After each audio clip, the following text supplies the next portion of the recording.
에어비앤비, 그다음에 33M2가 어떻게 다를지 제대로 한번 알아보자는 겁니다. 왜 외도민이 전입신고가 필요하냐? 사실 엄밀하게 따지면은 불법이에요, 다.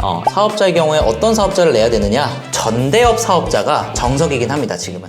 자, 앞서서는 외도민이나 33M2의 창업 요건이나 법률 관련한 제반 사항들을 좀 알아봤다면 지금부터는 난이도별로 한번 볼 거예요. 난이도, 수익 이런 것들을 살펴보면서 뭐가 더 괜찮나 한번 비교를 해볼 겁니다. 일단 첫 번째로 매물을 구하는 난이도는 어떨까 한번 생각을 해보자고요. 매물 구하기, 상식적으로 생각을 해봅시다, 여러분. 외국인 도시 민박업은 적어도 투룸 이상에서부터 할 수 있어요. 즉 원룸은 안 돼요. 그리고 OP도 안 돼요. 근데 우리나라에 3룸이 많을까요? 원룸이나 이 오피스텔 개수가 많을까요? 당연히 원룸이나 오피스텔 개수가 훨씬 더 많겠죠. 그쵸? 근데 33M2는 이런 부분에서 제한이 없죠. 그러니까 뭐도 가능하다. 원룸도 가능하다. 그래서 33M2가 매물 구하는 거는 이제 훨씬 더 쉽다고 볼 수 있겠어요. 그 다음에 전대 동의를 구하는 거, 전대차 동의를 구하는 데 있어서 난이도는 어떨까요? 외국인 도시 민박업도 어렵고요. 33M2도 어렵습니다. 네, 이거는 집주인의 동의를 구하는 거기 때문에 이거를 꺼리껴하는 집주인들은 동의를 잘 안 해줘요. 그래서 이것도 어렵다, 또 어렵다. 내가 전대차 동의가 걱정이 돼서 내가 에어비앤비를 할까 33M2를 할까 고민을 하고 있다면 그 자체가 좀 바보 같은 고민이라는 거예요. 왜냐면 똑같이 어려우니까. 이거는 판단 요소가 아니다. 다른 요소들로 판단을 해야 된다는 거고요. 그 다음에 주변 세대 동의 구하는 거는 이거는 외도민은 어렵다. 근데 이 어렵다가 그냥 어렵다가 아니라 개어렵다. 무릎 꿇어야 됩니다. 장난이고요. 장난이지만 진짜 그 기세로 가야 돼요, 여러분. 그 다음에 33M2는 주변 세대 동의가 필요 없죠. 그럼 어때요, 여러분? 주변 세대 동의 부분에서도 33M2가 훨씬 더 쉽죠. 그 다음에 구청에 동의받는 거 어떨까요? 여러분, 우리 전대차랑 이런 거 다 받고 나서 이제 구청에서 실사가 나왔을 때 주무관분들이 막 검토를 하시잖아요. 그때 그 통과되는 난이도가 어떨까요? 사실 그렇게 어렵지는 않습니다. 비교적 쉬워요. 왜냐면 내가 조금 실수를 해도 워낙에 주무관분들이 많이 보러 다니시기 때문에 그런 것들 하나씩 다 그냥 봐주세요, 주무관분들이. 그래서 비교적 쉬운 편인데 사실 뭐 33M2는 이런 거 자체가 그냥 필요가 없죠. 근데 문제가 뭐냐면 구청 동의는 쉽긴 한데 한번 나오면 쉽긴 한데 마포나 합정 같은 경우에는 거의 한 6주에서 8주 뒤에 나옵니다. 그러니까 내가 임차를 해가지고 실사를 넣어놓으면 6주에서 8주 뒤에 실사가 나와요. 그동안에 내가 영업을 못하고 그냥 월세만 내고 있어야 되는 일이 발생하게 됩니다. 쉽지 않죠? 그죠? 근데 33M2는 그런 거 필요 없고 바로 오픈해서 수익을 낼 수 있고 심지어 가계약을 하고 그 다음에 계약을 하잖아요. 이 기간이 보통 한 2주에서 3주 정도 있거든요. 이 기간 동안에 예약을 받아서 운영을 할 수도 있어요. 그리고 그렇게 하는 분들이 되게 많아요. 그 다음에 거주기간은 어떨까요? 외국인 도시민박업은 1박 단위로 빌려주는 거고요. 33M2는 조금 더 늘려가지고 1주 단위로 빌려주는 거. 이거 여러분들 잘 알고 계시죠? 자, 이제부터는 이제 많은 분들이 궁금해하실 투자금과 월 수익에 대해서 한번 얘기를 해보도록 하겠습니다. 투자금은 이걸 보증금을 포함할까 말까를 고민을 하다가 아무래도 보증금까지 포함시켜주는 게 좋을 것 같아서 포함된 금액으로 얘기를 해볼게요. 외도민은 아까 몇 룸 이상 된다 그랬죠? 투룸 이상 된다 그랬죠? 투룸 이상. 투룸 이상이다 보니까 월세가 아무래도 원룸보다는 비싸다 보니까 보통 월세 곱하기 12 이상이 보증금이에요. 그럴 수밖에 없는 게 여러분들이 만약에 한 2달 정도 월세를 안 내잖아요? 그럼 이분들이 뭐 명도소송을 하고 뭐하고 하려면은 한 1년 정도가 걸려요. 그래서 1년치의 월세는 미리 받아놓는다라는 생각으로 보증금이 1년 정도로 책정이 되는 거예요. 근데 투룸이니까 대부분 100만 원이 넘어요, 투룸들은. 그러면은 곱하기 12 정도 하면은 2천만 원 정도가 나옵니다. 그래서 대부분 투룸들은 보증금이 2천만 원 정도예요. 여기에다가 집기 비용이 얼마나 드냐? 한 1,000만 원 정도가 들어갑니다. 세팅을 하려면. 도배, 장판, 화장실 낡았으면 화장실 고치고 집기류를 다 놓고 예쁘게 세팅까지 하는데 1,000만 원 정도 보시면 돼요. 그래가지고 요거는 투자금을 이제 대략 한 3천만 원 정도로 보시면 됩니다. 만약에 이제 여러분들께서 정말 이제 잘 구하셔가지고 이 투자금을 1,000만 원으로 줄일 수 있다? 그러면은 이것도 2천만 원으로 줄어드는 건 맞아요. 근데 기본적으로는 3천만 원이다 라고 생각하시면 되고 33M2는 오피스텔이기 때문에 기본적으로 1,000만 원의 보증금이 들어가게 되죠. 여기에다가 집기 비용이 200만 원 정도가 들어가요. 근데 이 집기 비용에는 부동산 중개 수수료도 포함이에요. 중개 수수료 다 포함해서 1,200만 원 정도로 해결이 가능하다는 거죠. 근데 만약에 여기서 여러분들이 요거를 깎아가지고 보증금을 500만 원짜리로 한다. 와, 그러면은 얘가 어떻게 돼요? 700만 원으로 줄어들게 되는 거죠. 그럼 벌써 여러분 투자금 차이가 상당하죠. 그러니까 내가 초보야. 공간 임대 사업 처음 해. 근데 공간 대여 사업을 처음 하는 데 있어서 2천만 원 투자하는 게 부담스러워요? 700만 원 투자하는 게 부담스러워요? 얘가 부담스럽지. 그러니까 초보자가 하기에는 뭐가 더 좋다? 그쵸? 33M2가 아무래도 투자금적으로 유리하다 보니까 좋은 거예요. 한번 경험해 보게. 그죠? 근데 투자금이 이런데 수익은 어떻느냐? 수익은 외도미는 150만 원에서 한 300만 원 정도 나온다고 생각을 하시면 되는데요. 이게 가끔씩 맥시멈으로 400만 원까지도 나오시는 분들도 계세요. 이런 분들은 어떤 분들이냐? 일단은 입지가 좋고요. 거기에다가 플러스 인테리어를 기가 막히게 잘한 거예요. 플러스 사진을 기가 막히게 찍어. 이런 분들이 400만 원이 나와요. 근데 현실적으로 한 지점에 400만 원 나오는 거 쉽지 않아요. 일반 사람들은 그냥 150만 원에서 200만 원 나온다고 생각하시면 편해요. 그래서 200만 원이라고 하겠습니다. 그러면 33M2는 수익이 얼마냐? 33M2는 좀 경우에 따라서 다르지만 최소 50만 원에서 한 100만 원 정도 남는다고 생각하시면 돼요. 한 개 지점당. 그래서 요것도 한 70만 원 정도로 한번 잡아볼게요. 자, 그럼 우리가 수익률을 한번 계산을 해보자는 거예요. 지금 보면 약 한 200만 원 정도가 나오죠? 1년 수익이 얼마야? 12 곱하면 되죠. 2,400만 원이고 나누기 총 3천만 원 들어갔죠? 3천만 원 하면 되니까 수익률이 80%가 나오게 되죠. 아, 계산 빠르죠? 그죠? 편집이 된 거긴 해요. 편집점 요거는 70만 원이니까 곱하기 12를 하게 되면 840만 원이 되겠죠. 840만 원. 840만 원에다가 1,200만 원이 들어갔죠. 그러면 투자 수익률이 70% 정도가 나오게 되겠죠. 지금 요 예시로만 보면 어때요? 얘가 수익률이 좀 더 좋죠. 근데 이 수익률은 사실 누가 어떻게 운영하느냐에 따라 너무 달라지긴 해요. 자, 왜 그러냐면 아까 이거 1,000만 원으로 줄이는 것도 있었죠. 그 다음에 누가 운영하는지에 따라서 수익도 달라지죠. 근데 만약에 이 사람이 1,000만 원이 아니라 500만 원으로 창업을 했어요. 보증금을. 그러면 총 투자금이 700만 원이 되잖아요. 그럼 어떻게 되냐면 120%가 되는 겁니다. 그쵸? 그래서 사실 이 수익률로만 너무 보면은 좀 안 되긴 해요. 왜냐면 너무 투자금이나 이 경우의 수에 따라서 달라지기 때문에 수익률로만 보면은 사실 에어비앤비나 33M2나 거기서 거기에요. 누가 이길지 잘 모릅니다. 경우의 수에 따라서 좀 다르다. 그럼 요거는 딱히 선택하진 않을게요. 누가 더 좋다라는 거를.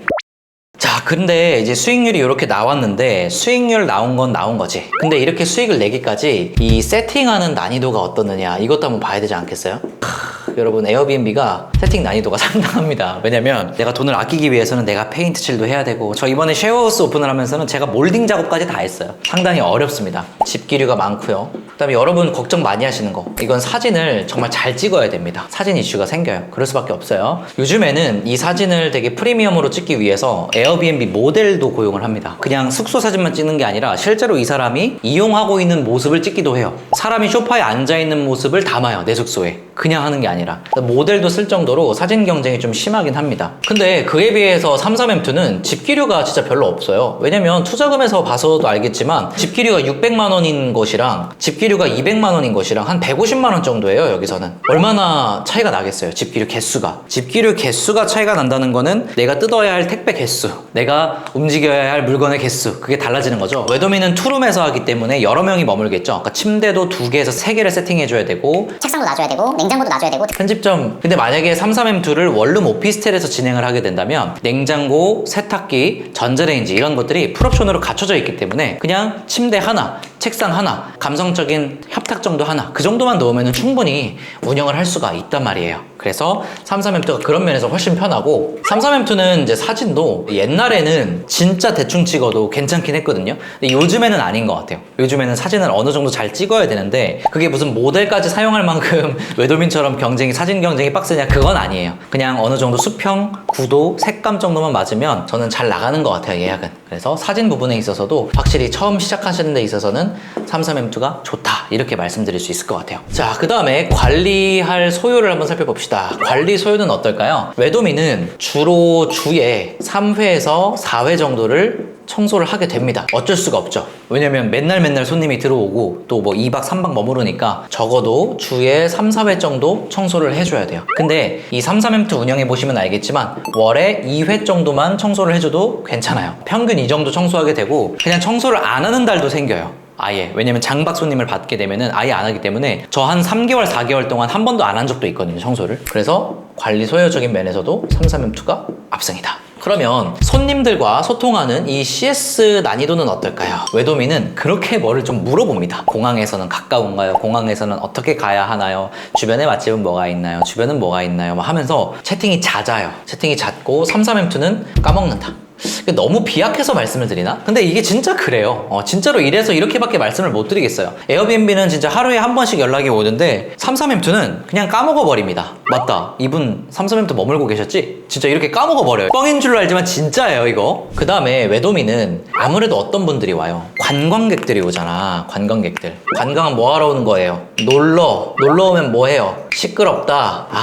그럼 어떻게 돼요? 주변에 민원이 발생을 할 수밖에 없게 됩니다. 그래서 그 민원이 발생할 때 민원도 대처를 해줘야 되고, 실제로 연락도 오고 그래요. 옆집에서 연락도 오기도 하고 아랫집에서 연락도 오기도 하고 그럽니다. 그래서 그런 부분들도 다 CS 중에 하나겠죠. 근데 33M2는 관광을 하러 온 게 아니라 그냥 잠시 머물 곳이 필요한 거기 때문에 가족분들이 들어와서 살다 가도 굉장히 조용합니다. 제가 민원을 받아본 적이 한 번도 없어요. 33M2를 운영을 하면서. 어떤 컴플레인을 받아봤냐면, 오히려 33M2 사시는 분이 옆집이 시끄럽다고 컴플레인을 하시는 부분은 있었는데, 옆집에서 저한테 시끄럽다고 한 적은 한 번도 없었습니다, 지금까지. 그래서 굉장히 조용하다. 그 다음에 이 마케팅을 어떻게 해야 되느냐. 사실 마케팅은 다 비슷해요. 에어비앤비나 33M2나 플랫폼에서 광고를 열심히 해주고 계시기 때문에 그렇게 어렵지 않습니다. 그냥 에어비앤비 어플에다가 올려놓으면 알아서 잘 나가고요. 여기에서 뭐 추가적으로 이용할 수 있는 거는 아고다 같은, 또는 부킹닷컴 같은 그런 호텔 예약 사이트 있죠.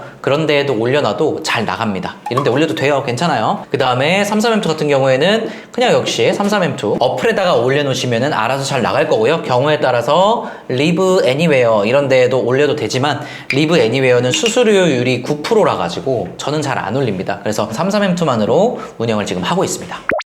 자, 그 다음에 이제 마지막으로 확장성인데요. 나만의 사업처럼 가져갈 수 있느냐, 이 확장성 부분에서 한번 보자면, 에어비앤비, 외국인 도시 민박업은 전입신고를 해야 된다는 요건 아까 보셨죠? 내 명의로 하나밖에 전입하지 못합니다. 내가 만약에 A라는 집에 전입해 있다가 B라는 집으로 옮기게 되면 이 A라는 집에서의 전입은 빠져버리게 되는 거예요. 그럼 나중에 주기적으로 실사가 나오는데, 그 실사가 나왔을 때 불법 숙박으로 걸리게 됩니다. 그래서 안 돼요. 그렇게 하시면 전입을 빼시면 안 돼요. 이거는 전입신고 요건이 있다 보니까 인당 1개밖에 안 돼요. 물론 가족분들 뭐 명의 다 해가지고 할 수 있겠지만 그게 뭐 좀 쉽냐고요, 그죠? 어쨌든 계약할 때, 그 다음에 실사 받을 때 다 그 가족분이 오셔야 된단 말이에요. 현실적으로 쉽지 않고 인당 1개만 된다, 내지는 정말 가족분 한 분 더 대동해가지고 2개까지 정도 된다, 요 정도로만 보시면 될 것 같은데, 33M2는 그런 제한이 없습니다. 자, 그래서 확장성 면에서도 사실 33M2가 훨씬 더 좋다라고 볼 수 있을 것 같아요. 자, 근데 여기까지 설명드리면 몇몇 분들은 어떻게 생각하실 거냐면, 왜 세금 신고 관련한 이야기는 없나요? 라고 질문하시는 분들이 계실 거예요. 왜 그러냐면, 만들어진 지가 얼마 안 됐잖아요. 단기임대 시장이라는 게 이렇게 커지게 된 지가 얼마 안 됐잖아요. 그래서 이런 단기임대업을 종목으로 하는 그 종목 코드가 아직 나오지 않은 상태예요. 없어요, 아직.